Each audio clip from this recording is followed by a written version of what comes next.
Salut, c'est Pierre. Avant de lancer l'épisode, je voulais vous parler de Bellenka, la nouvelle agence née de la fusion de Roxolo, l'agence historique que j'ai fondée, et de Leganov, portée par Alexis Debord. Avec Bellenka, on accompagne les cabinets d'avocats dans tous leurs projets de marketing juridique. Création de site web, stratégie de visibilité sur Google via le référencement naturel, positionnement, image de marque, bref, tout ce qu'il faut pour faire rayonner votre cabinet. Alors si vous avez des questions ou un projet en tête, n'hésitez pas à me contacter directement via mon profil LinkedIn. Vous y trouverez toutes mes coordonnées. Et si vous voulez aller plus loin sur ces sujets, j'anime chaque semaine une newsletter dédiée au marketing juridique pour vous aider à développer votre visibilité et votre business. Allez, maintenant, place à l'épisode avec Nolwenn Leroux et Maxime Filuso.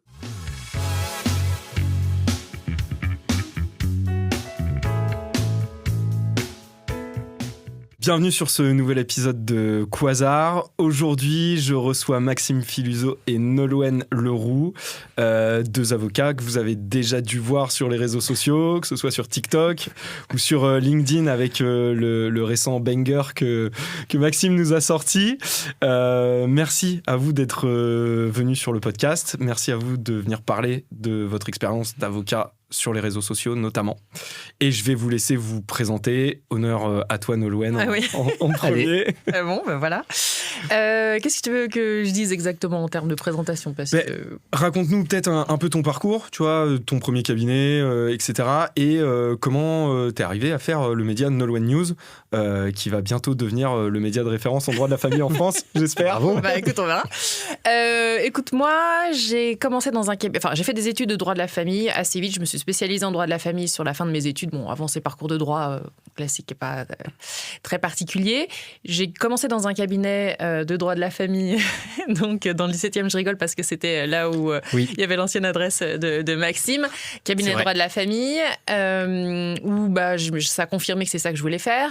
J'ai été dans un autre cabinet plus généraliste, mais aussi où je m'occupais du droit de la famille. Donc ça, voilà, c'était vraiment ça, mon cœur de métier. Et assez vite, je me suis dit, OK, je vais m'installer. Donc au bout de 4 ans, je me suis installée. OK. J'ai monté mon CAB. C'était déjà le CAPSOA ? Non. Okay. C'était Nolwenn Leroux. Okay. Bon, voilà. Et j'ai commencé assez vite à me former à d'autres choses parce que j'avais déjà fait le constat que c'était que le contentieux en droit de la famille. Moi, déjà, ça me donnait pas de satisfaction. Je trouvais que les clients n'étaient pas non plus hyper satisfaits. Donc, j'ai basculé gentiment vers les modes amiables. Assez vite, je me suis spécialisée, formée là-dedans parce que c'était aussi le moment où le droit collaboratif est arrivé en France, où j'ai fait des formations. J'avais eu plus de temps, je venais de m'installer, donc j'ai profité de me former, de faire tout ça. Et donc, gentiment, au fil des ans, ma pratique, elle a évolué vers les modes amiables.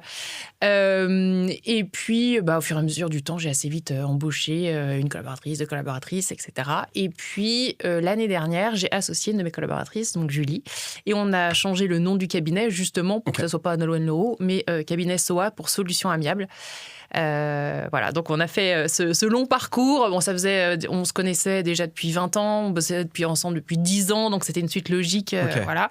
Et donc, on a encore une collaboratrice avec nous. Et donc, notre cabinet, aujourd'hui, vraiment, c'est le droit de la famille, mais vu sous l'angle amiable, sous toutes ses formes. C'est-à-dire, on essaye d'abord... Après, on réussit pas, voilà. Mais en tout cas, le contentieux n'est pas l'option principale sur la table. Donc, si on vient nous voir, c'est parce qu'on a envie de se donner la chance d'être les architectes de sa solution derrière, que ce soit pour une séparation, une succession ou autre. Garde d'enfants. Exactement.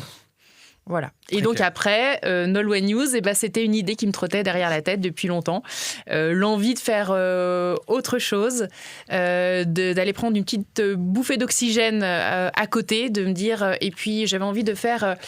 connaître ma matière autrement, parce que je sentais bien encore que l'avocat en droit de la famille, c'est l'avocat pompier. Ouais. Et je voulais aussi parler du droit de la famille avec ma vision des choses, vulgariser le plus possible, rendre accessible le droit de la famille au plus grand nombre, et puis aussi essayer de montrer que l'avocat, c'était pas que l'avocat qu'on voit dans les séries ou dans les films, avec la robe et énervé, celui... Voilà, exactement, mais qu'on pouvait faire autrement. Donc c'est aussi une manière de pouvoir présenter le droit de la famille autrement. Mais on reviendra sur le déclic que tu as eu et pourquoi Nolwenn News est né et comment t'as construit ça.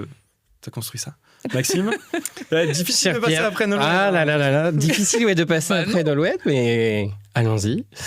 Donc, je suis avocat depuis janvier 2014. Et le droit, c'est un virus dans ma famille. Ça se passe de père en fils depuis des générations. On est avocat dans ma famille depuis très longtemps. Aussi un peu du côté de ma mère, mais côté magistrature. Ok. Au départ, moi, je voulais faire que du pénal, histoire de briser un peu le rêve de tout le monde et de ne pas être dans les chiffres ni le droit des sociétés. Ok. Tout le monde m'a dit essaye. J'arrive à la fin de mes études.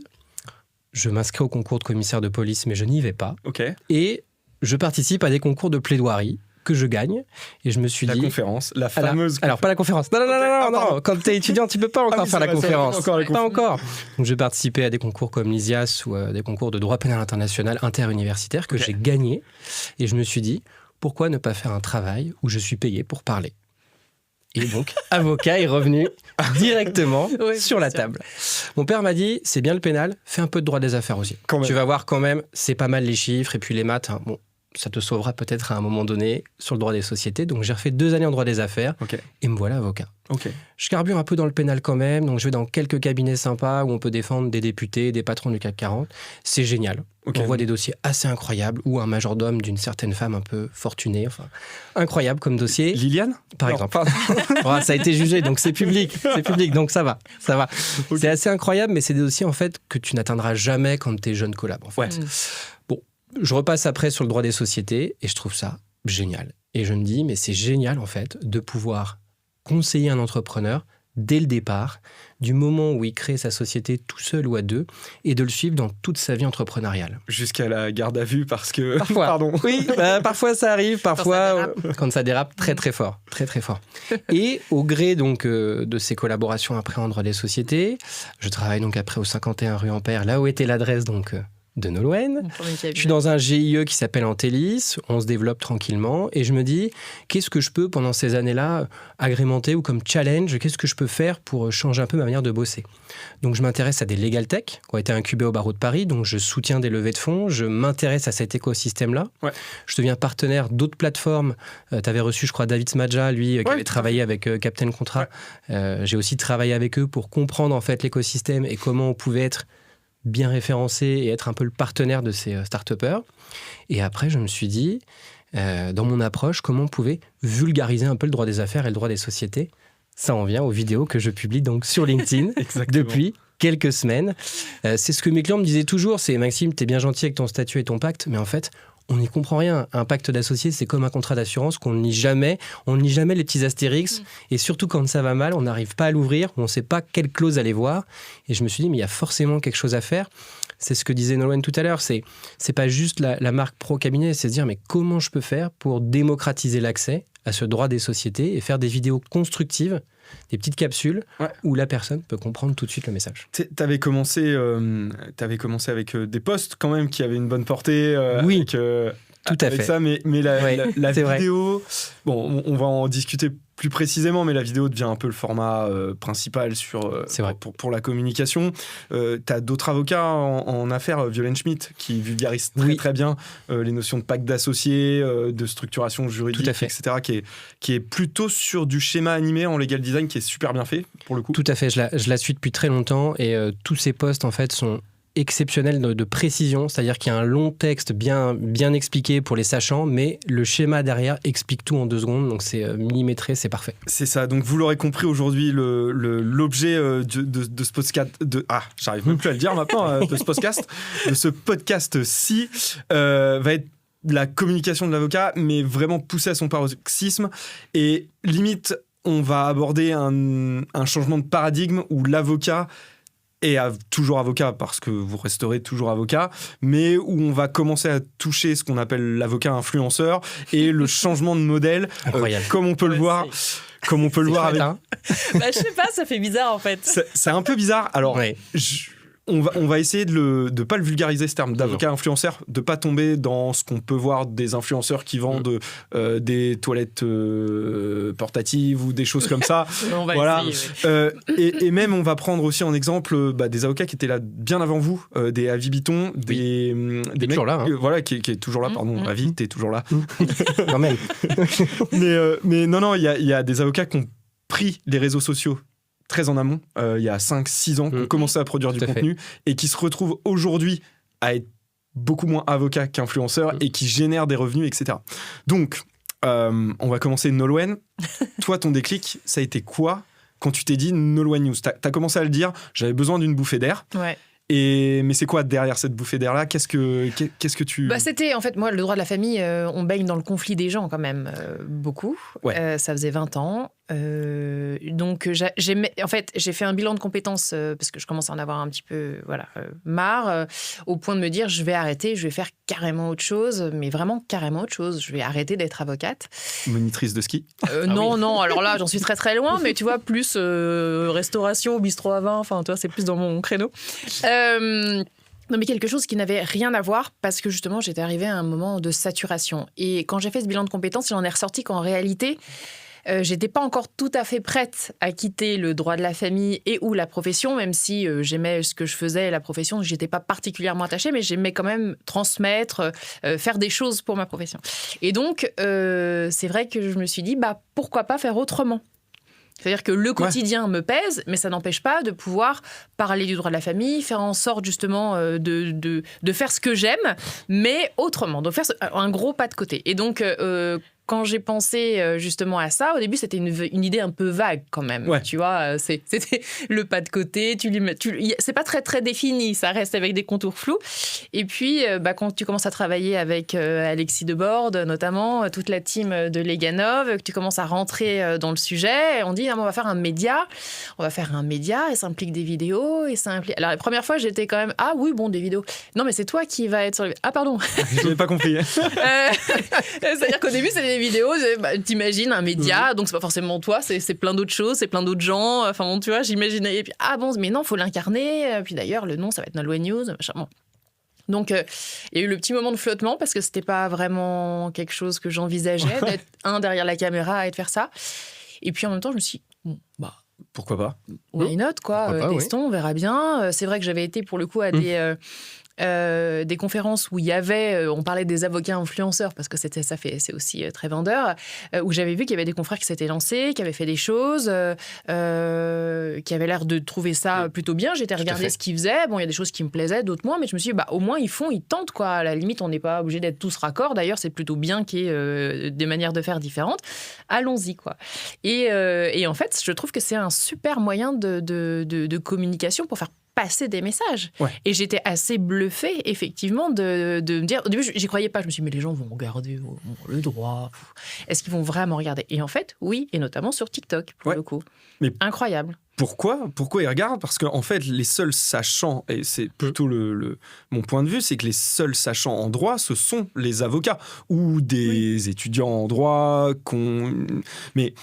Les seuls capables de vulgariser une notion juridique, et même si je sais qu'on n'aime pas dire vulgariser, il faut vulgariser le droit. C'est dur de comprendre certains trucs. Ah mais non, mais c'est un langage de toute façon. Et le seul moyen de le faire, c'est l'avocat qui doit comprendre le droit et le restituer de façon ludique. Toi, Nolwenn, c'est de façon ludique ou de façon synthétique, comme toi, tu peux le faire, Maxime.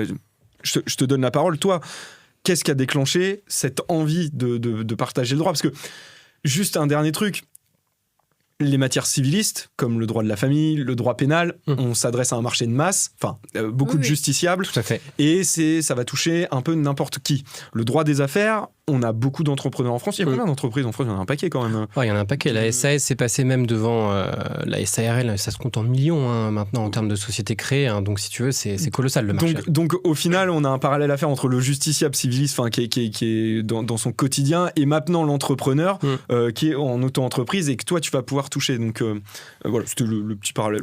Mais très bien. Mais il est parfait ce parallèle. Il est parfait. L'objectif, si tu veux, en fait... Avant de me mettre sur du contenu vidéo, tu l'expliquais tout à l'heure, j'ai commencé d'abord par faire des posts pour m'habituer un peu à LinkedIn. Parce que LinkedIn, l'algorithme, il change assez régulièrement et c'est difficile de se créer une audience et surtout d'arriver à avoir du contenu un peu percutant au départ. Ouais. Donc ça met beaucoup de temps à l'apprivoiser. Une fois qu'on a à peu près compris comment ça marche, on arrive à vouloir diffuser une idée. Moi, la mienne, c'était vulgariser des notions très simples parce que parfois, sur LinkedIn, mais sur d'autres réseaux sociaux, on croise quand même beaucoup d'âneries. Et je reste poli. Voilà. Ça. Et surtout, c'est souvent des personnes qui ne sont pas avocats ou pas juristes de formation ou surtout qui ne sont pas les professionnels du droit et du chiffre habilités. Donc ça crée en fait un déséquilibre énorme, Oui. parce que l'entrepreneur se dit « j'ai une donnée qui m'est transmise par un influenceur ou par une personne qui a beaucoup de visibilité, et en face le spécialiste, que j'ai pas forcément envie de contacter parce qu'il est un peu dans son coin, c'est poussiéreux, c'est compliqué la marque avocat, on n'y va que quand c'est difficile, Que il y a quand on un est problème. obligé. Voilà, quand on est obligé. Tout à fait. Et donc on se dit « je vais pas y aller, parce que je vais pas comprendre ce qu'il va me dire ». Est-ce que tu... on va le nommer. Est-ce que tu penses à Quentin Sélarié? Je sais pas si tu l'as vu, ce gars-là, sur LinkedIn, qui donnait beaucoup de conseils fiscaux et notamment d'établissements de sociétés à l'étranger, à l'île Maurice, etc. Okay. Alors, je suis pas fiscaliste de formation, mais je vois très bien de qui on parle. Alors, je crois qu'il a eu des problèmes avec l'ordre des avocats, puisque c'est interdit, en fait, si tu veux, de donner du conseil juridique dès lors que tu fais pas partie de la profession des avocats ou des professionnels du droit habilités. On prend quand même des risques à suivre ce genre de conseils, et surtout, les optimisations fiscales qu'il proposait, c'était clairement un peu limite. Ouais. Voilà. Mais on en revient à cette austérité du droit et le justiciable français qui ne... Alors, côté entreprise, ça a été largement préempté par les experts comptables, mais et le CNB devrait vous payer pour le contenu que vous créez. Je vais vous dire pourquoi. C'est gentil, ça. Ça, c'est gentil. Alors attends, on note. La réflexion est là, c'est que les experts comptables sont très alignés dans leur communication. Je parle pour le vrai droit des affaires. Ils font front et ils ont préempté une large partie du droit des affaires qui aurait pu être laissée chez les avocats. En évangélisant le droit et en plaçant les avocats en tant que exactement ce que tu fais, en fait, vous œuvrez pour rendre l'avocat plus sexy, tu vois, c'est vrai, la façon de faire, et du coup accessible, abordable, et tu remets l'avocat au centre du juridique. Nolwenn, c'est exactement pareil sur le droit des affaires, où tu dis que t'es pas là pour éteindre un droit de la famille. C'est exactement ça. C'est pour ça que je dis que l'effort qui est fourni par 0,5% des avocats, parce que sur les 80 000 avocats, il y en a moins de 1000 qui communiquent régulièrement sur LinkedIn. Hein, c'est un fait. Donc il y a une place énorme à saisir. Et cette place-là et l'effort qui est fait par ces premiers avocats, j'espère que ça va emmener tous les autres, les jeunes générations ou moins jeunes, à produire ce contenu-là. Mais surtout qu'il n'y a pas vraiment de... Enfin, il y a une différence pour moi, ce que tu disais, conseil, mais en réalité, ce qu'on donne, c'est de l'information. En fait, on ne donne pas de conseils. Et c'est pour ça que quand il y a des commentaires où les gens disent « Oui, et moi, il m'arrive ci, et moi, il m'arrive ça, et donc, qu'est-ce que je dois faire ?» Non, mais là, c'est plus le rôle. Là, on est dans un conseil personnalisé, on est dans une fonction d'avocat. Donc là, on n'est pas sur un réseau social, là, on va ailleurs. Mais là les vidéos, elles ont vocation à expliquer des termes, expliquer des notions, jouer sur des faux semblants, parce qu'il y a des choses, les gens, ils ont des croyances. Bon, voilà, c'est parler un petit peu de tout ça, c'est parler de mots, de notions, de concepts qu'ils entendent, mais ils ne savent pas ce que ça recouvre. Donc, c'est essayer de donner de l'information. L'information, ça fait bien longtemps que les avocats ne la monétisent pas. Eux, ils monétisent leur jus de cerveau, leur plus-value, c'est-à-dire qu'est-ce qu'ils font de l'information juridique par rapport à la situation de la personne qui vient les voir, et ils en font un conseil. Mais l'information en elle-même, on n'est plus le notable dans le patelin du coin qu'on allait voir en donnant une poule et qui faisait payer l'information juridique. Là, on n'en est plus là. Aujourd'hui, l'information juridique, en fait, avec Internet, avec les réseaux, machin, on y a accès. Le problème, c'est qu'on est noyé d'informations, que, comme tu le dis, on ne sait pas trop, parce que je pense que c'est compliqué pour les gens de savoir si l'info qu'ils reçoivent, elle est pertinente ou pas pertinente, parce que c'est pas évident de le savoir, qu'on peut toujours se faire avoir avec une source qu'on pense fiable et qui ne l'est pas. Et donc, l'idée, c'est de pouvoir, en très peu de temps, essayer de rendre accessibles des notions qu'ils ont entendues et hop, clac, de donner retiens juste ça, en fait. Parce que de toute façon, c'est un exercice de style, faire une vidéo d'1 minute, 1 minute et demie. Pour résumer un plan de droit. Sachant en plus qu'au bout de 9 secondes, ils ont déjà décroché de la vidéo TikTok. Le message, faut réussir à caser le maximum de trucs sur les 2 premières phrases, quand même. Donc, donc c'est pour ça que je trouve que, en fait, il n'y a pas de risque à ce que les avocats fassent cet effort-là, déjà parce qu'ils s'adressent à leur cible plus facilement, parce qu'effectivement c'est facile d'aller voir quelque chose sur un téléphone, une petite vidéo sur le réseau social de prédilection qu'on a et d'avoir de l'info facile. C'est moins intimidant que de prendre son téléphone pour avoir, parce que nous on a des personnes qui nous appellent régulièrement, c'est juste une info dont ils ont besoin en fait. C'est pas une consultation, ils en sont au stade d'avoir une question. Bon, mais sauf que il y en a qui vont pas passer le pas parce qu'ils vont pas appeler l'avocat bonjour, non, ils ont déjà raccroché quoi. Donc là on donne l'info, on essaye de leur donner les trucs et astuces pour qu'ils comprennent. Après, s'ils ont besoin d'aller plus loin, ils prendront rendez-vous avec un avocat. Mais ils auront déjà compris quelque chose. Ouais, c'est vrai. Complètement. Cette petite question qu'on nous pose, elle est fondamentale. Et ce que tu disais tout à l'heure, c'est que on se doit, même j'ai presque envie de le dire, d'être dans un devoir d'information et de transmission. Ça devrait faire partie de notre mission intégrante de nous dire, aujourd'hui, l'information, comme tu disais, Nolwenn, elle est partout. Elle est partout. Ouais. Et on se doit, nous, de se la réapproprier, pas comme tu disais pour la monétiser, mais pour la rendre beaucoup plus accessible.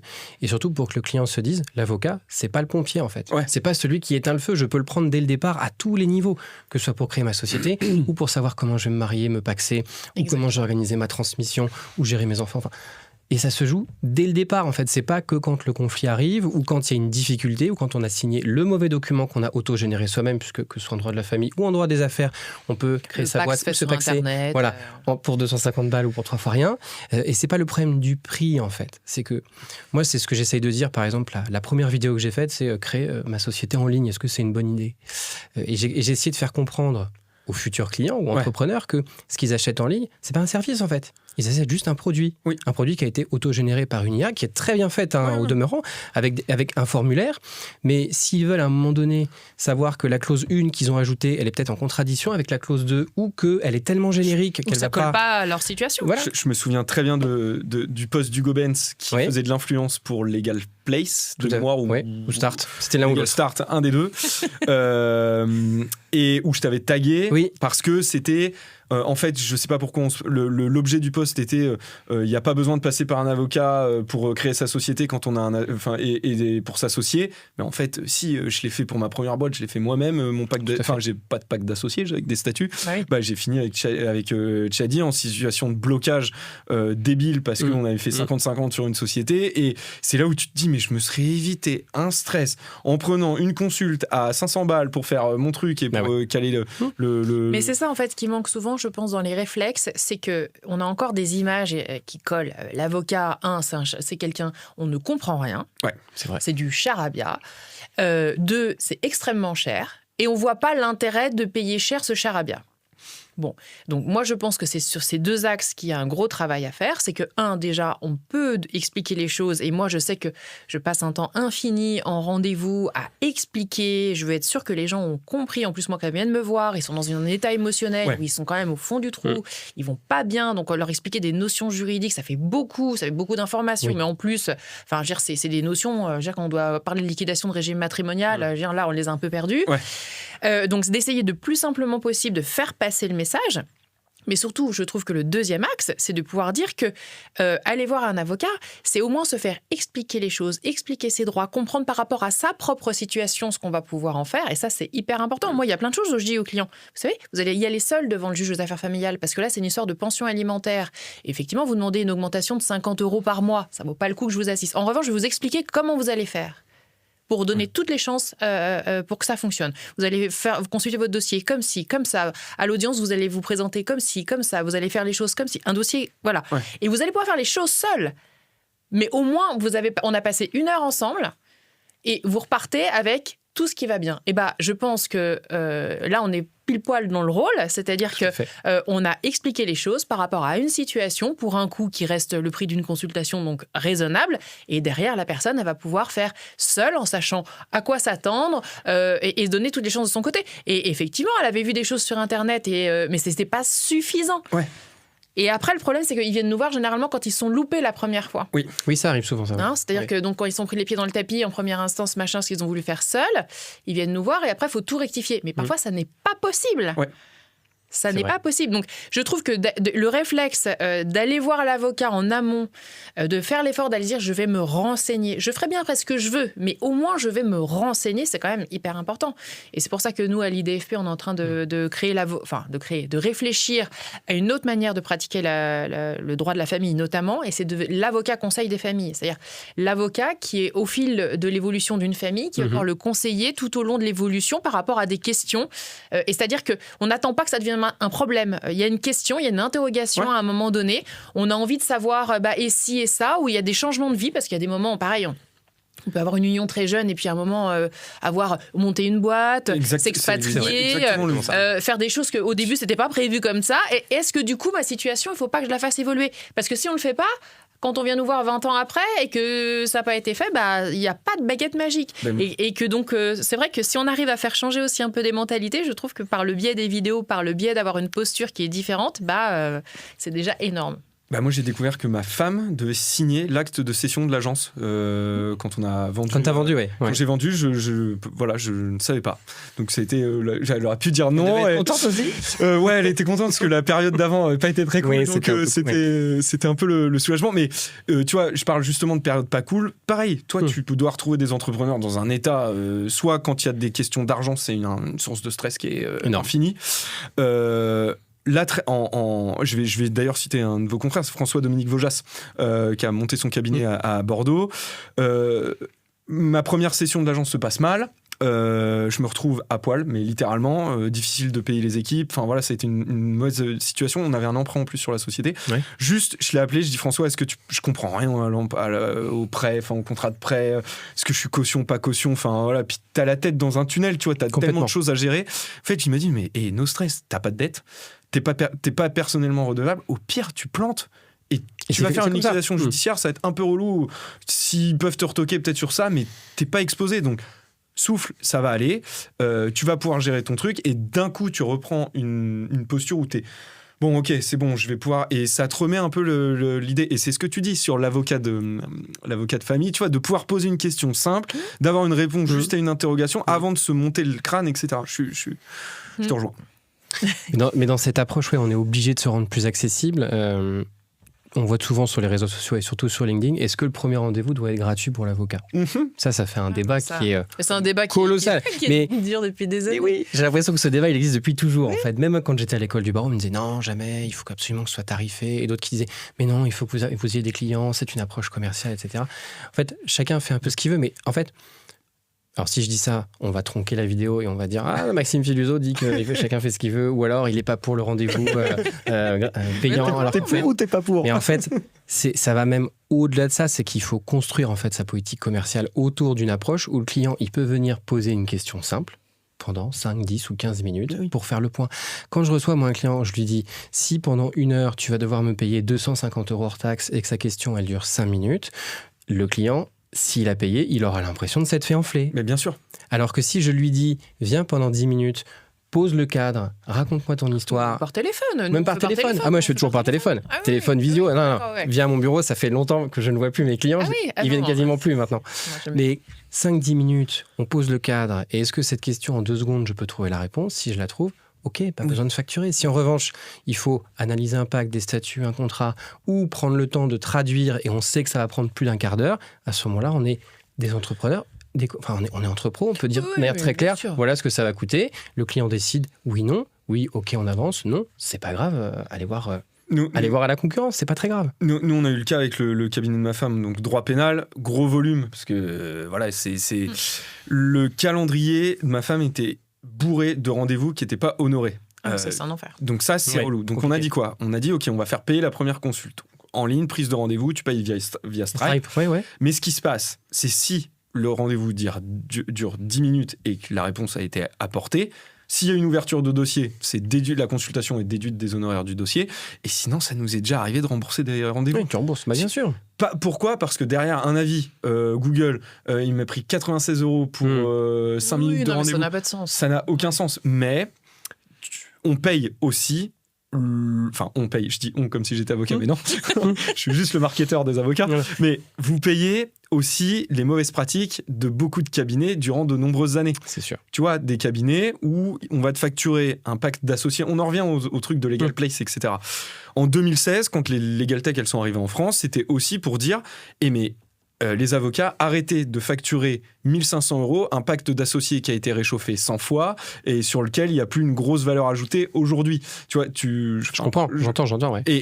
Sauf que déjà le raisonnement il va pas là. Non, c'est pas bon. Le raisonnement il ne va pas parce que en fait, je parle d'associés comme si j'en faisais pas du tout. Non, mais c'est pareil, c'est sur le contrat, c'est sur le contrat standardisé. En fait, si aujourd'hui le pacte d'associés il est abouti, c'est aussi toute l'expérience et toutes les années de l'avocat qui fait qu'aujourd'hui son truc il est ficelé et c'est normal.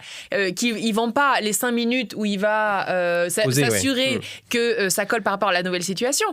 En fait, c'est toutes les années aussi de son expérience qui valorise. Je suis entièrement d'accord, mais quand l'avènement des Legal Tech, les avocats ont surfé là-dessus. Donc les Legal Tech ont surfé là-dessus, mais les avocats ne se sont pas adaptés en mode.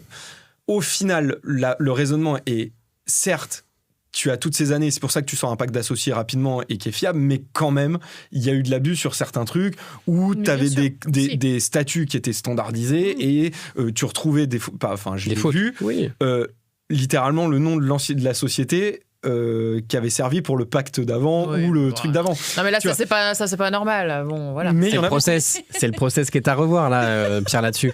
Quand les Legal Tech sont arrivées et qu'elles ont dit voilà, on avance, on se met sur tel ou tel créneau, elles se sont mises en réaction par rapport au coût en fait que générait l'avocat. Et quand on regarde ces différentes Legal Tech sur leur front page, sur leur site, il y a marqué passez par nous parce que par contradiction. Si vous passez par un avocat, ça va vous coûter plus cher. Oui. Et c'est ces mots-là, en fait, qui nous font beaucoup de mal et qui sont marqués là-dessus. Parce que ce plus cher, c'est ce que je disais tout à l'heure, c'est vous décorréler services et produits, en fait. Et c'est ça le problème. C'est ce que disait Nolwenn tout à l'heure. On est obligé d'allier les deux. Alors après, il y a des abus, c'est sûr, il peut y avoir des abus. S'il y a des fautes d'orthographe dans les actes, c'est le process. Mais là, il y a 1001 Legal Tech où il y a 1001 outils aujourd'hui qui permettent de faire des bons formulaires, des bonnes recherches pour éviter qu'on arrive à ces écueils-là. Mais évidemment que on ne peut pas, si tu veux, nous casser nos prix en disant... T'as ta responsabilité civile qui est engagée. Mais c'est pas la même chose. Enfin, je trouve que moi, les Legal Tech, on les a vus arriver dans le paysage comme si c'était une boule de bowling. Et en fait, et qu'ils allaient tout casser. Et que c'était, bon. Et ils n'ont pas été hyper bien accueillis. Bon, c'est vrai qu'il y a eu, on les appelait les braconniers du droit ou autres. Bon. Je pense qu'il faut faire un peu le tri dans tout ça, en réalité. Je pense que, comme toute chose, ça a bousculé, ça a obligé les avocats à se bouger un peu, à réfléchir autrement et à revoir leur manière de faire. Donc moi, je trouve que pour ça, c'est très bien. Ça a un peu obligé à se remettre en question, à se dire, attends, de toute façon, ils ne vont pas disparaître du paysage. Donc c'est comment je fais aussi, moi, pour trouver ma place. Et ça a obligé les avocats à se questionner sur leur plus-value. Oui. Mais totalement. Est-ce qu'elle est sur un acte ou elle est sur la réflexion en amont pour ce truc-là ? Parce que tu ne vends pas un acte. Nous non plus, on ne vend pas... Moi, je ne vends pas une convention de divorce. C'est un accompagnement. Sauf qu'en fait, en réalité, c'est tout le problème de faire comprendre ça aussi. C'est-à-dire que moi, quelqu'un qui vient dans mon bureau pour divorcer, je ne lui vends pas, au bout du compte, une convention de divorce. Je ne lui vends pas l'acte. Non. Je lui vends... je l'accompagne du moment où il est rentré dans mon bureau avec ses problématiques, avec tout l'éclairage qui va bien. On est là tout du long du process. On s'adapte à l'évolution de ses besoins, de ses préoccupations, de comment lui, il se sent là où il a envie d'aller au départ, là où il a envie d'aller au milieu et puis à la fin, parce que ça peut aussi évoluer. On s'adapte aussi avec l'autre partie, comment on va mener les choses. Et à la fin, on met en forme. Et à la fin, la convention... C'est un aboutissement. Mais en fait, c'est tout un parcours, c'est un cheminement. C'est pas un acte. Et c'est là où, en fait, on se différencie complètement d'une Legal Tech. Mais ça, le problème, c'est que nous, on le sait. Mais comment on le dit ? Exactement. Comment tu le dis au client ? C'est ça qui est compliqué, c'est-à-dire qu'on a aussi des images qui collent à la peau parce que y a des clichés, il y a des faux semblants et je sais pas, mais même pour discuter parfois avec des proches autour de moi qui savent pourtant qu'on est avocat et autres, il y a des clichés qu'on la vie dure, quoi. Donc d'expliquer, non, on fonctionne pas comme ça, on est vraiment autrement. Enfin, parfois quand on me décrit dans le métier de l'avocat, je dis mais c'est pas ce que je fais moi au quotidien. Je suis tellement éloignée de ça. Mais le problème, c'est que c'est comme ça que les gens nous voient. Et là, c'est pour ça que je trouve que la vidéo, pour revenir à notre sujet du jour, je trouve que c'est une manière de pouvoir déjà montrer l'avocat autrement, se rendre accessible, montrer que, il y a une manière de penser, de faire, que moi, j'ai fait des vidéos sur j'ai rendez-vous avec un avocat, comment ça va se passer, parce que je trouve que c'est intéressant de parler des sujets qui fâchent aussi pour pouvoir expliquer comment les choses peuvent se passer. Et puis, il fait quoi, l'avocat, dans un dossier de divorce ? Oui, il faut l'expliquer parce que c'est pas évident. Les gens, ils n'ont pas divorcé 150 fois dans leur vie. Non. Ouais, depuis que t'es gamin, tu vas chez le médecin. Donc tu sais quand tu vas chez le médecin ce qui va se passer. Tu vas pas chez l'avocat toutes les semaines ou tous les mois. Donc... Et puis la mauvaise expérience du copain, de la tata ou de la voisine ou de je sais pas quoi. Du coup, ça donne pas envie forcément d'avoir l'expérience. Où on y va en traînant les pieds. Enfin, c'est clair. Donc c'est pour ça que je trouve que les réseaux sociaux, ça donne l'opportunité de pouvoir communiquer sur notre métier et notre manière de faire. Je trouve ça c'est assez sympa. Et tout à l'heure, tu parlais des cibles. Maxime, sur la communication. Vous, maintenant, avec un peu de recul, parce que toi, Maxime, tu as commencé par le post écrit. Je sais que tu avais pas mal d'avocats qui likaient, qui relayaient tes posts, etc. Tout à fait. Moi, avec les expériences de marketing qu'on a de ces dernières années, en fait, tu as deux choses quand tu te lances sur les réseaux sociaux, et vous allez me dire si c'est confirmé. Mais ton premier réseau que tu vas toucher, c'est forcément le réseau de tes confrères, en règle générale. Et ces confrères-là t'identifient comme expert d'une thématique, et tu commences même à générer parfois des affaires et un peu de rentrée de business par la porte des confrères. Est-ce que ça, vous l'avez ressenti? Alors toi, Nolwenn, je ne sais pas en droit de la famille, je sais que pour les affairistes, c'est assez vrai. Moi, ça a bien fonctionné sur des thématiques qu'on trouve souvent en fait sur LinkedIn. Est-ce que c'est bien de s'associer à 50-50 ou est-ce que la holding, c'est ce totem d'immunité fiscale quand on l'a créé? Enfin, J'aime beaucoup le totem. C'est joli, hein. C'est joli. bien. C'est très, Là, très on beau. sent qu'il s'est marketé ses pensées. Ça a été marketé et pensé? Eh ben attends. Ça provient d'un braconnier du droit qui est sur YouTube, qui propose des formations en immobilier pour faire du locatif de manière un peu industrielle, où on a un peu de mal à comprendre le schéma. Et ce monsieur est basé à Dubaï. Voilà. D'accord. Okay. Donc, quand il fait ses vidéos en disant un holding... La fois d'après, ça sera plus rue Ampère, hein, toi, tu oui. Dubaï. Voilà, je vais finir en zone France de Dubaï. Je vais appeler mes potes fiscalistes pour voir avec eux comment on peut délocaliser là-bas. Non, mais pour en revenir à ce qu'on disait tout à l'heure, c'est que c'est vrai, en droit des affaires, sur LinkedIn, dès lors qu'on pose sur une question ou sur un point qui touche un peu tout le monde, très vite, dans l'entourage des confrères, ça marque. Parce que soit ils ont un client qui leur a posé la question, soit ils ont un dossier connexe qui fait que ça peut avoir un lien. En droit de la famille, on a toujours un sujet avec un dirigeant qui veut divorcer. Comment est-ce qu'on liquide la société? Comment est-ce qu'on cède les titres? L'intervention du conjoint? Ou en droit du travail, quand il y a un salarié qui est licencié mais qui a des actions dans la société, comment est-ce qu'on le fait sortir? Tout ça, en fait, tu le retrouves. Et avec LinkedIn, quand c'était le bon poste, moi, à chaque fois, ça a matché. Et de temps en temps, j'arrivais à récupérer un confrère qui me disait « Est-ce qu'on peut se parler ?» J'ai une petite question qui, généralement, débouchait sur un dossier. Ok. Voilà. Toi, Nolwenn, j'étais pas là au tout début du projet Nolwenn News. Alors en fait, c'est très différent d'un réseau à l'autre. C'est-à-dire que TikTok, c'est le grand public, donc les sujets, et d'ailleurs les vidéos qui marchent sur TikTok, ce ne sont pas les mêmes qui marchent sur LinkedIn. Ouais.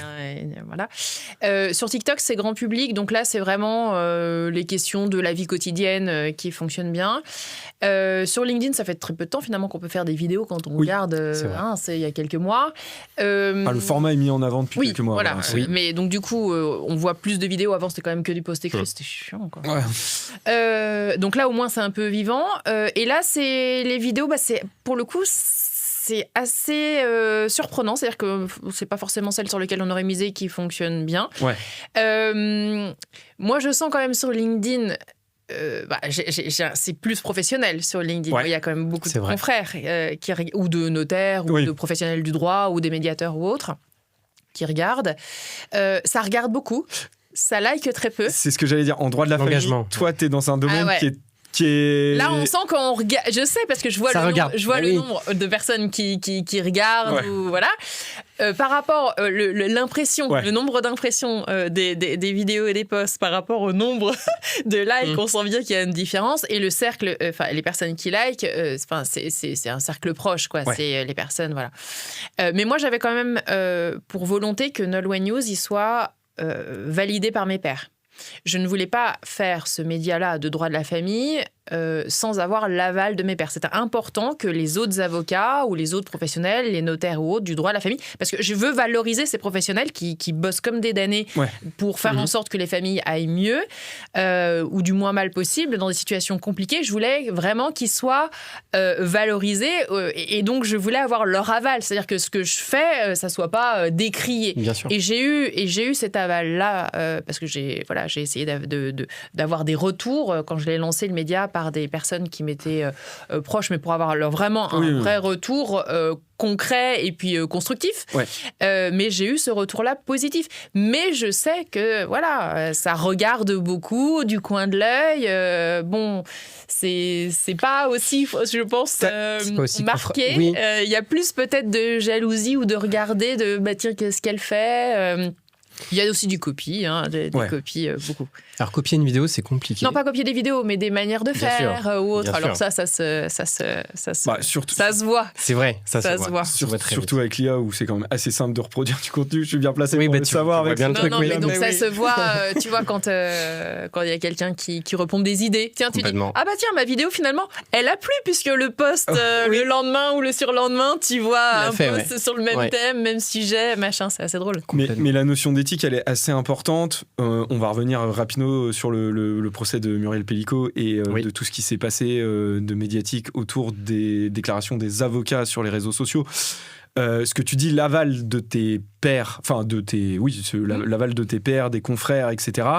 Je pense que c'est important aujourd'hui et je vois des avocats publier sur Snapchat des choses où moi qui suis marketeur, je dis ok, c'est bien parce que ça fait mais non, tu peux pas faire ça parce que tu discrédites aussi.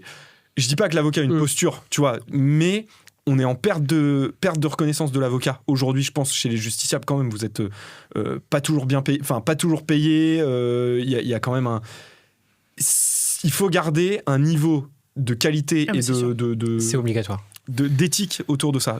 Mais moi, je sais que quand on a lancé le média, on s'est posé la question de savoir, parce que je voulais quelque chose qui me ressemble, parce que c'est un média. Donc moi, c'est pas pour mon cabinet, mais c'est un média qui parle du droit de la famille. Forcément, je voulais que ça ressemble à ma personnalité, parce que je voyais pas bien, si on me demandait d'incarner quelque chose, fallait que ça colle quand même avec ce que j'étais. Et donc, il y avait une partie qui est assez, on va dire, humoristique, avec un ton un peu léger, mais je suis quelqu'un qui, dans le quotidien, hyper sérieuse, hyper perfectionniste et qui aime bien les choses carrées. Donc pour moi, c'est pas incompatible de pouvoir faire quelque chose d'un peu léger en étant très pro d'un côté. Mais j'avais bien mis les choses au clair quand on a fait le média. Je ferais pas un numéro de claquette devant la caméra pour parler de prestations compensatoires. Enfin, je veux dire, on peut faire quelque chose d'un peu sympa, mais je vais pas tomber dans ces travers-là. Et c'était la limite. Et je pense vraiment qu'en tant qu'avocat, on parle de règles comme déontologiques. Sinon, on n'est plus avocat. Dans ces cas-là, on fait autre chose. Mais si on est un avocat qui fait du contenu, il doit être dans le respect de ses règles déontologiques et on ne fait pas n'importe quoi. Et d'ailleurs, il y a beaucoup d'avocats qui font des vidéos en robe. C'est interdit par l'ordre. C'est vrai. Ça a été redit parce qu'à cette commission où j'avais été, où il parlait des avocats sur les réseaux sociaux, il y avait une personne de l'ordre qui était là justement pour expliquer parce que c'est vrai que les contours sont flous, on ne sait pas bien, c'est encore un peu nouveau, donc il y avait besoin un peu de savoir ce que l'ordre, comment ils envisageaient les choses. Et il disait, mais la robe, c'est pas un déguisement, c'est pas un truc qu'on met comme ça pour faire beau. La robe, c'est quand on va devant des juridictions, c'est une manière de se présenter. D'ailleurs, t'es pas censé la porter en dehors du palais. Non, d'ailleurs, non. Tu vas pas à une fête, à une soirée déguisée avec une robe d'avocat. Enfin, je veux dire, c'est vraiment un outil de travail de l'avocat. Et quand tu fais une vidéo, tu n'as pas à te filmer dans ta robe d'avocat, même si tu es dans le palais de justice. Alors, je prends pas l'exemple d'un reportage où il y a l'avocat qui sort de la salle d'audience qui est filmé par des journalistes. Je parle de la vidéo montée, machin, avec. C'est interdit. Et il y en a, il y en a plein sur les réseaux. C'est interdit. Le cadre doit être remis un peu au goût du jour. Et tu parlais de Snapchat ou de Instagram. Je pense que l'ordre a des difficultés à s'y mettre dessus parce que pour le moment, mais avec toute la bienveillance, mais vraiment qui est avec, c'est qu'ils ont un travail tellement colossal à faire. Ils peuvent pas balayer Snapchat non mais déjà et Insta toute la balayer journée. Snapchat et Insta toute la journée, ils peuvent pas parce que c'est un boulot à plein temps. Pour voir comment fonctionne la CRED, donc c'est la commission du barreau de Paris qui gère les braconniers du droit, mais les vrais, c'est-à-dire les freelances qui font un peu n'importe quoi, ils ont un travail mais de titan. Et vu qu'il n'y a pas assez de monde pour gérer ça, ils ne peuvent pas forcément aller chercher partout. Mais il faudrait que les règles soient cadré, bien qualifié. C'est exactement ce que j'allais dire. Le post d'hier, je crois que j'ai sorti un post dimanche sur justement le périmètre offert par le RIN. Le périmètre aujourd'hui du RIN, il est largement suffisant pour faire une communication déontologique, mais avec l'évolution de ce prisme et certains avocats qui prennent de plus en plus de place sur les réseaux sociaux en vidéo, je pense qu'il y aurait une vraie commission à faire pour une commission de déontologie et un RIN dédié à la communication. Tu vois, un truc beaucoup plus précis qui dit ça vous pouvez, ça vous pouvez pas faire. Parce que là, on est vraiment sur des zones grises. Sur Snapchat, je vois des trucs où tu te dis... Tu parlais tout à l'heure du procès de Madame Pénicaud à Avignon. L'avocate Maître Bouroumi, c'est ça ? Nadia Bouroumi, Ouais. elle est passée devant le conseil de discipline de la région du Sud-Est et je crois qu'elle attend l'arrêt de la cour d'appel dont on aura la décision au mois d'avril. Elle encourt jusqu'à 18 mois de suspension, plus des condamnations accessoires, donc elle est toujours présumée innocente. Ouais. Mais donc, les ordres s'en saisissent, mais en fait, a posteriori, c'est-à-dire une fois que... il y a eu une difficulté qui a été constatée sur le réseau. Est-ce que c'est infractionnel ? Est-ce que c'est la liberté d'expression ? Ça, c'est la cour d'appel d'Aix qui va nous donner un peu son point de vue, mais ça va faire jurisprudence, en fait, parce qu'il n'y avait jamais eu, en fait, de situation similaire jusqu'à ce procès-là, où on voit une avocate dans sa voiture, en écoutant une musique d'un chanteur anglais et faisant référence directe à ce procès, ou en prenant des vidéos où on la voit à la sortie du palais et avoir des propos qui sont ceux qu'elle a exprimés. Voilà, moi je suis pas là pour donner mon point de vue sur ce procès, c'est juste pour dire il y a une liberté qui est celle de l'avocat. Dans le RN, on a une certaine liberté d'expression, mais est-ce que coller au réseau, est-ce que ça match ? Et ça, on aura moi, je pense qu'il y a une limite quand même à pas franchir. C'est-à-dire que les réseaux sociaux, on voit de tout et n'importe quoi. Quand c'est pas du droit, à la limite, ça peut faire rire, machin. On s'en fiche de ce que chacun regarde. Bon, déjà, c'est pas toujours très heureux ce qu'on trouve. Il faut quand même faire du tri sur les réseaux, beaucoup. Ça sera un autre débat. Mais je trouve qu'en revanche, quand on est avocat, on n'est pas obligé de tomber dans tous les travers trash qu'il y a juste pour faire du buzz. En fait, c'est ça la limite. C'est-à-dire que pour moi, c'est bien effectivement d'être, alors populaire, je sais pas si c'est le mot, mais d'être visible, parce que sinon, faut pas faire. Si on a, pas faire ça, faut pas faire ça. Bon, si pour s'amuser peut-être, mais en tout cas, l'idée, c'est si on se lance là-dedans, c'est effectivement parce qu'on veut s'améliorer, essayer de tirer les enseignements, et essayer d'avoir effectivement plus de vues pour aboutir là où on a envie d'aller. Mais encore une fois, on n'est pas obligé de faire tout et n'importe quoi ou de tomber dans des choses qui sont trash, malvenues, où on est très très limite, juste parce que ça va faire du buzz. Parce que c'est ça aussi aujourd'hui. Le problème de l'audience, c'est que les gens aiment bien ce qui est buzz trash. Bien sûr. Voilà, c'est ça qui marche. Et je trouve qu'en tant qu'avocat, on ne peut pas aller c'est la limite. Eh ben, on va y revenir, mais je le vois sur LinkedIn, entre les posts à selfie, que je peux plus, vraiment, j'en ai marre de tout. C'est où que t'appelles un post à selfie ? En fait, tous les posts sont associés avec un selfie de la personne. Ah oui. Voilà, donc ça fait beaucoup de likes. Faut pas en mettre tout le temps.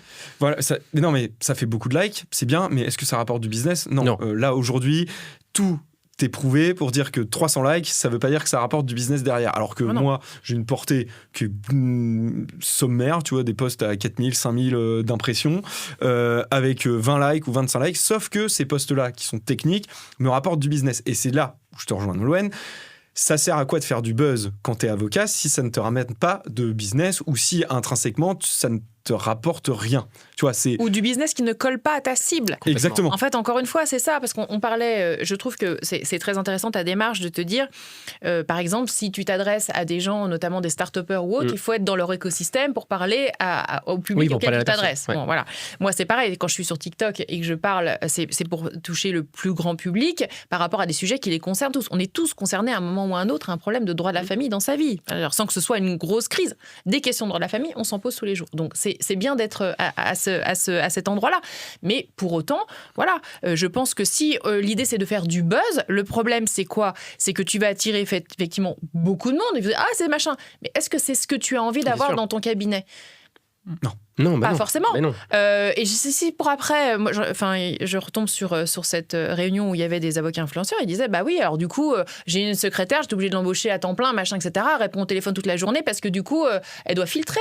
Bah oui, mais est-ce qu'on a envie de ça ? Ce que je veux dire, c'est que non, on a envie de faire le métier qu'on aime et donc de toucher les gens à qui on s'adresse et pas tout le monde juste peut se dire, ouais, super, j'ai une vidéo qui a fait je sais pas, oui. Voilà. Tu touches à un point important, c'est l'ego en fait. Et nous, comme on n'a pas été formé, si tu veux, au marketing ou à la communication, et qu'on commence à toucher un peu à ces différents réseaux, quand on a l'impression que, tu disais tout à l'heure, Pierre, un post à selfie fait 500 likes et 100 commentaires, on a l'impression qu'on a gagné et qu'on est arrivé. Ouais, non. Alors qu'en fait, pas du tout. Mais les réseaux aiment bien ça aussi un peu, et de temps en temps, il faut nourrir l'algo et il faut nourrir un peu sa communauté, entre guillemets, pour montrer qu'on va bien, qu'on a pu développer telle activité, s'associer, gagner un procès. En fait, partager parfois un succès peut faire en sorte mais que... c'est pas la même chose. C'est pas la même chose, je suis d'accord. Le but du jeu, c'est pas de se transformer en... je connais toute la vie, je vous fais des posts tous les jours en vous expliquant L'Oréal, je le vaux bien. Voilà, comment ça se passe, alors que je n'ai que 10 ans d'ancienneté ou 15 ans d'ancienneté et que je n'ai rien vu de la vie en vrai. Enfin, l'objectif, c'est pas ça. Mais de nourrir l'algo de temps en temps fait que ça nous ouvre des portes sur le réseau de celui qui a liké et qui peut ensuite s'intéresser à nous et se dire tiens, lui, il a fait un super post, je me connecte à lui et LinkedIn automatiquement m'ouvre ses autres posts de qualité. Voilà. Je suis tout à fait d'accord avec toi sur cette partie algo. Je le vois avec quelques avocates, plutôt des avocates qui vont parler de leur vie de famille, des 3 enfants qu'elles ont, des difficultés de gérer un cabinet quand on a des 3 enfants. Franchement, pour moi, ça n'a pas sa place sur LinkedIn et ça n'apporte rien à la profession et au cabinet, à part humaniser un peu la relation que tu peux avoir avec un avocat. J'ai pas bien saisi le truc et c'est aujourd'hui là où il devrait y avoir une limite et tu vois en termes de même mais c'est des avocats qui le font en plaidoirie. Enfin moi dans les cabinets du juge aux affaires familiales, il y en a qui racontent leur vie. Je crois que tu es obligé de leur dire mais attendez confrère, vous êtes on ne parle pas de vous. Voilà. On parle de monsieur et madame Dupont. Donc là vous en fait pardon mais ça n'a pas sa place en fait. Parce que vous comprenez mais moi je comprends parce que ma cliente ceci, ma cliente cela, moi je vis la même chose en tant que mais pardon mais alors voilà et ça c'est un trait qu'on voit, c'est moi. C'est ça, c'est le moi. Mais en fait, le moi, il parle à personne, en fait. Il parle pas à la cible sur LinkedIn. Non. Tout le monde a l'impression que c'est assez exceptionnel, que c'est un beau moment, qu'on va le célébrer, donc on va soutenir, liker, commenter. Mais après, derrière, quel message on a voulu faire passer un message personnel très bien. Alors, c'était la journée internationale des droits des femmes, je crois, récemment. Là, ça pouvait être intéressant. Mais pour une journée d'anniversaire ou marquée, tu peux faire un post en disant ça a un lien parce que je sais que le réseau va être inondé de ce genre de post. Donc, tu peux soutenir. Mais si c'est vrai que c'est toutes les semaines pour dire regardez la difficulté ou regardez comment j'arrive à gérer pro-perso, c'est sûr que ça n'a peut-être pas sa place sur LinkedIn où on est là pour diffuser un contenu plutôt en mode expert, mais simplifié pour que ce soit accessible à tous. Exactement. Et si on revient à quelque chose de tangible, qu'est-ce que ça rapporte ? C'est quoi les chiffres là aujourd'hui ? Vous, depuis que vous vous êtes lancé, alors on n'est pas obligé de parler des chiffres d'affaires des cabinets, hein, c'est pas. Voilà, vous êtes millionnaires tous les deux, on le sait. Bien sûr. Tu penses ? En fait, on va changer de vie, voilà. D'ailleurs, Dubaï nous appelle. Voilà. Vous avez un vol ce soir, je crois. Non. Tout à fait. La question derrière, c'est en combien de temps vous avez eu des résultats ? Ça a été quoi l'effort au début à fournir ? Et aujourd'hui, au bout de combien de temps vous vous dites ok, ça commence à me rapporter, j'ai fait le bon choix, ou voilà, discuter de choses un peu tangibles pour nos auditeurs. Alors moi c'est un peu particulier parce que c'est pas la com de mon cab, c'est un média qui parle du droit de la famille. Donc en fait je parle des avocats du droit de la famille, des notaires qui font le droit de la famille, etc. Donc je ramène pas la couverture à moi, enfin je tire pas la couverture à moi et donc du coup je cherche pas c'est pas un flux vers mon cabinet en direct. Mais ça me va bien parce que je voudrais pas à drainer de la clientèle qui ne m'intéresse pas puisque mon cabinet c'est des solutions amiables, c'est le droit de la famille vu sous un certain angle, etc. Du sur-mesure, etc. Donc c'est pas grave. En revanche, ce que moi ça m'a apporté, c'est de la visibilité forcément parce que même si c'est pas pour mon cab, on voit Nolwenn Leroux, donc bon voilà, et une certaine notoriété, c'est-à-dire qu'effectivement ça assoit le fait, on revient un peu à ce que tu disais tout à l'heure, c'est-à-dire le fait de parler de sujets que tu maîtrises, qu'on voit que tu maîtrises. Parce que c'est ça aussi. Bien sûr. C'est-à-dire qu'on voit que c'est ton quotidien, que tu baignes dedans, que tu peux parler d'un peu tout ça, cet environnement-là. Ça te crédibilise et donc c'est de la notoriété. Mais donc c'est un peu lent. Oui. C'est beaucoup plus long. Mais moi, ça me va bien parce que je veux pas, encore une fois, embaucher une secrétaire juste pour trier des appels parce que c'est pas ce que je veux faire. Donc c'est très bien que... voilà. Mais je l'ai senti, parce que moi, le média, on l'a créé mi-juin. Bon, après, il y a eu l'été, donc voilà. Mais gentiment, sur la fin de l'année, ça a commencé à faire un peu boule de neige. Gentiment, là, depuis le début de l'année, je ressens un petit peu plus ces effets-là. Mais je sais que c'est lent, mais ça me va bien parce que c'est plus ça que je recherche, parce que ça colle avec ce que je veux avoir. Ouais. Voilà. On reviendra sur toi, ton business model, justement, avec Nolwenn News, qui est ce que tu dis différent parce que tu ne communiques pas au nom du cabinet. Donc du coup, on abordera la monétisation de ton audience. Tu vois, c'est quoi le projet. Maxime, ça va être, je pense, un peu différent. Toi, ça doit être plus tangible, plus court-termiste et tangible, je pense. Oui, alors sur les vidéos en fait que je diffuse, donc c'est c'est ma tête, hein, c'est moi qu'on voit en vrai. Ce n'est pas, ce n'est pas un avatar. Voilà, c'est pas un avatar, c'est pas une IA, c'est moi en vrai de vrai. Ça a mis un peu de temps à bâtir ce projet. Si on devait mettre tout bout à bout, c'est une semaine complète de travail, un 9h-19h, entre l'écriture, la prise de son, l'étalonnage, le montage, la correction, etc. Pour combien de vidéos déjà ? Pour 32 capsules. 32 capsules. Voilà. Il y en a une qui paraît le mardi, c'est un format qui dure entre 1h30 et 3 minutes. Et il y a une relance en fait le jeudi pour générer un call to action pour revenir à la vidéo du mardi pour ceux qui l'auraient loupé en fait. Okay. Voilà. Et ce qui est très marrant, c'est qu'en fonction du format, c'est pas les mêmes personnes qui vont liker et commenter. Le contenu un peu long entre guillemets, c'est les experts comptables, notaires, avocats ou les entrepreneurs qui ont l'habitude de consommer du juridique.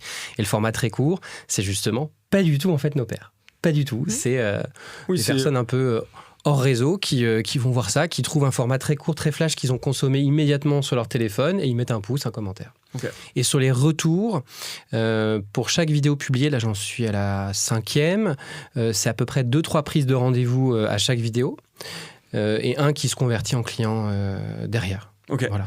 Et c'est principalement donc, sur des sujets très courts, mais vraiment très simples qu'on a mis jusqu'à présent. C'est comment créer ma société, qu'est-ce que je mets comme bonne clause dans mon pacte, comment je me débarrasse de mon associé. Alors oui, c'était le titre de la vidéo de la semaine. Voilà. Ça peut prêter à confusion. Hein. Celle-là, justement... Alors, je vais te donner la carte de ma femme pénaliste, du coup, parce que c'est un deuxième pendant. Voilà, j'avais parlé de Dexter, du parrain. Ça a fait beaucoup réagir, d'ailleurs. Oui, mais ça, c'est sympa. Mais ça, voilà, c'est sympa, mais ça a fait beaucoup réagir. Mais j'ai récupéré comme ça 2 dossiers de contentieux entre associés où on va essayer de transiger.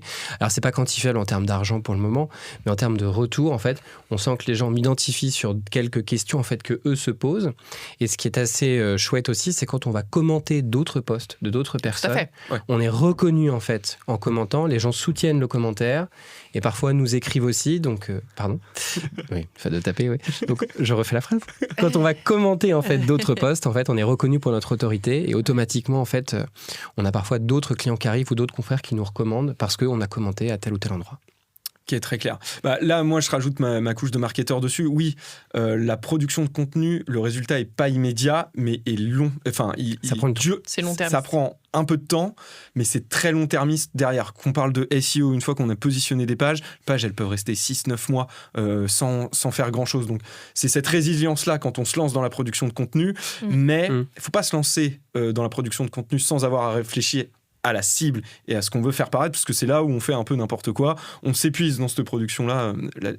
C'est cette partie-là. Du coup, le deuxième truc que je voulais aborder avec vous, ça va être, ok, vous commencez à agréger une grosse audience. Nolwenn, on parle de milliers de visiteurs sur le site en peu de temps. T'as combien de followers maintenant sur TikTok ? Je sais plus, 22 000, un truc comme ça, et en millions de vues de vidéos, mais j'ai plus les chiffres, j'ai arrêté de compter. Ouais. Et du coup, tu as eu, je crois, ta première rémunération de TikTok là. Oui, mais bon. Bravo. Non, mais oui, parce que quand tu passes les 10 000 après, alors il y a des seuils, oui. Il y a des seuils, c'est en organique, de machin, plus de 1000 vues dans tel format, dans tel truc. Non, mais bon, tu étais dans les 5, 6 euros, 10 euros, je sais pas, j'ai même pas regardé, mais c'est dans les 15. Enfin bon, si je suis riche de 15, 20 euros, ça doit être waouh! Mais parfait. Ouais. Mais bon, c'est drôle. Oui. Mais derrière, tu as un business model qui sous-tend. C'est une fois que tu auras agrégé la plus grande communauté de droit de la famille en France, ça veut dire que ton audience pourrait intéresser la plus grosse étude notariale de France pour faire un partenariat, pour que tu leur envoies ou qu'ils soient référencés sur le site, etc., etc. Et là, on en vient à une évolution du business model de l'avocat. Et ce business model-là va devoir être régi par le CNB. Ils vont devoir se positionner là-dessus. Bien sûr. Est-ce qu'un avocat qui sera rémunéré par des partenariats avec LexisNexis, avec Dalloz, avec Francis Lefebvre, pour parler du même taux... je crois que c'est pas possible en l'état actuel des choses. Comment c'est la vraie question. Vas-y, continue. Ouais. Qu'est-ce qu'on va faire ? Comment on va faire ? Parce que tu vas continuer d'être rémunéré, tu vas par TikTok, etc. C'est quoi la suite ? Est-ce qu'on abandonnera, certains seront plus avocats et ne feront que ça ? Après, encore une fois, on n'est pas obligé d'être avocat pour parler de droit. Voilà. Après, pour ce qui me concerne, pour le moment, je trouve qu'avoir un pied dans le métier, c'est ce qui permet d'avoir le juste ton et de parler de la pratique, etc. Donc je trouve que c'est hyper intéressant d'avoir quand même la double casquette. Maintenant, est-ce que dans 10 ans, ça sera le cas ? J'en sais rien. Bon, mais en l'état actuel des choses, je trouve que si on veut parler de notre métier, et moi, ça m'intéresse de parler de notre métier et de le faire évoluer, de montrer une image moderne, faut avoir le pied dans le métier d'avocat. Bon, moi, l'avantage du média, c'est que moi, c'est une activité accessoire et connexe. Ouais. Donc, c'est une activité commerciale. Donc, je pense que je n'aurais pas le problème par rapport à ce que tu dis là. Parce que moi, pour le coup, j'ai créé cette activité connexe et accessoire parce que moi, je suis en train de créer une app parallèle qui sort dans 15 jours. Tout va bien. Tu peux faire la promo. Oui, raconte-nous, c'est quoi cette app ? Ce sera une app qui va accompagner les personnes qui se séparent à 360 degrés. Donc, l'idée, c'est de les accompagner dans tous les aspects de leur séparation et pas de saucissonner. Ça, c'est du juridique, là, c'est du psy, là, c'est du bien-être, là, c'est de la vie pratique. Et donc, à chaque fois, de dire, donc, votre problème, je suis désolée, mais moi, je peux traiter que ça, machin, etc. Là, c'est en fonction de leur parcours juridique, parce que forcément, il y a un parcours juridique, en l'occurrence, là, et de leur état émotionnel, et donc de tout ça, de mixer des contenus, que ce soit de la vidéo, ou des contenus écrits ou des fiches pratiques qui puissent les accompagner par rapport à l'instant T où ils sont et de pouvoir leur suggérer des solutions sur du parajuridique parce qu'ils auront un avocat. La première partie, on est avec des gens qui divorcent, donc ils ont forcément un avocat, mais de réexpliquer ce que fait l'avocat, pourquoi il le fait, pourquoi il demande ci, pourquoi il demande ça, donc vraiment en soutien et en backup de l'avocat, mais aussi de répondre à d'autres sujets sur des questions beaucoup plus psy, bien-être ou des questions pratico-pratiques avec la banque, le crédit et autres. Enfin, toutes les gestions, on va dire, annexes, et que donc la personne, elle soit accompagnée. Et on est vraiment le compagnon au fil du temps. Voilà. Et donc, du coup, le média va me servir, bien sûr, le support com. Bien sûr.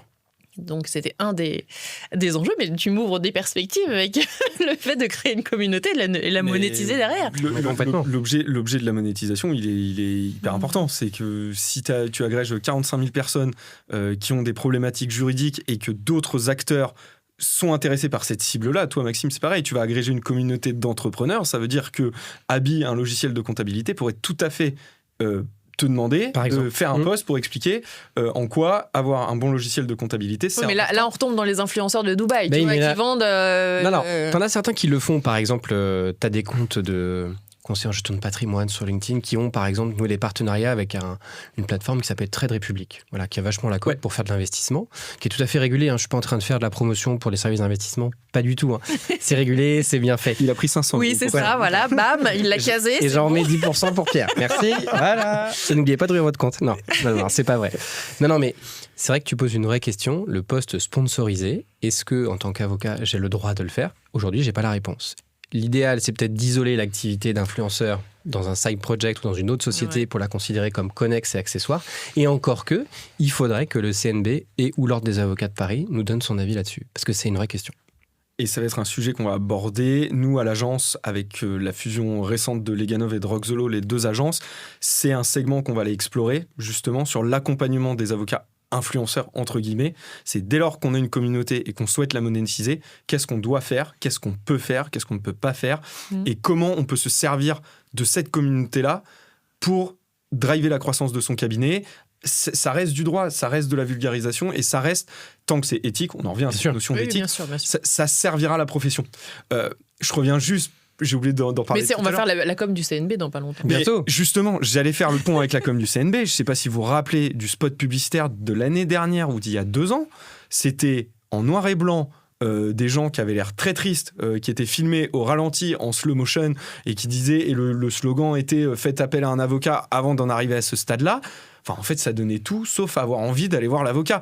Et c'est là où je vois qu'il y a un peu d'évolution. Au barreau de Paris, il y a un peu de TikTok, il y a un peu de choses, il y a un peu de vidéos qui sortent, etc. Mais oui, c'est les avocats, et c'est là où il y a vraiment je pense qu'il y aura une commission à créer sur, ok, on va regrouper les avocats qui communiquent de façon éthique, on va essayer de sortir un cadre global là-dessus et mettre en avant ces trucs-là. Le CNB devrait relayer les vidéos des avocats qui produisent du contenu. Tu vois, il y a vraiment cette réflexion-là que j'ai. C'est surtout qu'en fait, mais la profession, elle a toujours été comme ça, c'est-à-dire que il a fallu parfois que ce soit des personnes qui aient une vision un peu différente, qui fassent bouger les lignes et qui tire un petit peu. Bon, là c'est normal qu'il y ait un peu de résistance parce que c'est nouveau, parce que comme tu le dis, je pense que s'ils doivent tout explorer, ils n'ont pas le temps, de faire tout ça. Mais ils vont devoir y venir. Et je pense que la posture qu'ils doivent avoir, c'est d'avoir une ouverture d'esprit. Effectivement, pas laisser faire tout et n'importe quoi, parce que sinon, il y a un moment, ça va devenir effectivement du grand n'importe quoi. Et c'est pas l'idée. Mais en revanche, de pouvoir profiter de cet élan-là, qu'ils n'ont pas créé, mais dont ils peuvent s'emparer, pour justement booster un petit peu l'image de l'avocat. Et il y en a un grand besoin de faire bouger les lignes au niveau de la société. Et c'est vrai que la com, au niveau des avocats du CNB, on n'y est pas.